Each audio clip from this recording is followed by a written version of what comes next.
We hear a lot about the sacred bond between Washington and Taipei. We hear about shared values and defending democracy. It's a clean, heroic narrative. But if you look at the ledger of history, the ink is a lot darker. Did you know the only nation to ever launch a coordinated naval and land assault on Taiwan is the United States? 1867, the Formosa Expedition. Following a shipwreck, the U.S. Navy didn't send diplomats. They sent the USS Hartford and the Ashuelot. They used naval artillery to shell the indigenous Taiwan tribes.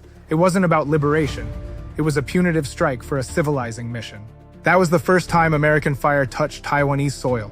In 1895, the Qing dynasty was forced to cede Taiwan to Japan.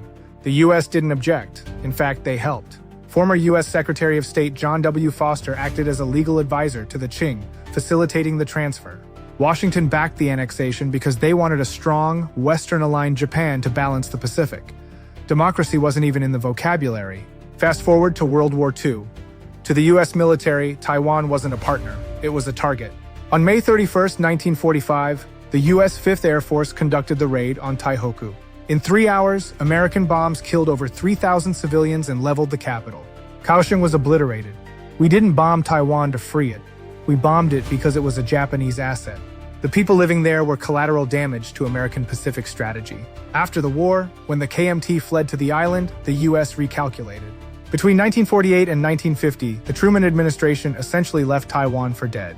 The 1949 State Department White Paper basically washed Washington's hands of the KMT. They were fully prepared to watch the communists launch a final reunification assault. Why? Because at that moment, Taiwan had no utility. Everything changed on June 25, 1950. Not because the U.S. suddenly cared about Taiwanese freedom, but because North Korea crossed the 38th parallel. Suddenly, Taiwan was a strategic asset, an unsinkable aircraft carrier. If it wasn't for the Korean War, the Taiwan issue wouldn't exist today. So, when you hear DC talk about defending democracy, look at the history. It's not a romance. It's a cold, calculated interest. Taiwan isn't an ally to be protected. It's a strategic thorn to be held against the side of China.